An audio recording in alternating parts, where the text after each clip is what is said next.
Tole yeroo darbee lookeeshinii keessan baraa lookeeshinii keessan akkatti ergattan baraa rakkoon yoo isiniin qaqqabe jedhee gadhiisee jennaan ijoolleen baay'een keessaanis koomentii irrattis galtanii ilaaluu dandeessu lookeeshiniin maalidha akkamittiin buusannaa nuun gallee jedhanii gatii ta'ee fi adarraa of biratti hambisina nuuf salphaa ta'uu danda'a garuu ijoolleen baadiyyaarraa fa'aa ka'anii waan dhufanii fi kanallee hin beekne baay'inaan jiru argeera gatiin ta'ee fi adarraa sheer godhaa fi akkasitiin barbaadama akkasitiin ergama ilaala.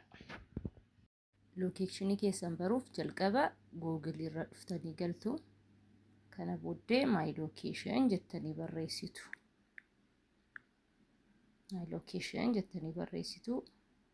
Lookeeshiniin keessan iddoo kanatti isiniif dhufa. Gara WhatsApp immoo lookeeshinii keessan ergachuuf appilikeeshinii WhatsApp keessa galtu. Sana booddee abbaa barbaaddan irratti tuqxanii kaatanii mallattoo ishee kana tuqxu. Kana booddee location kan jedhu barreeffamni isinii fida. Isatti gaafa buutanii share live location send current location kan jedhu jira. Send current location ishee jettu kana tuqxanii gaafa akkasitiin isinii fidu erguudha jechuudha.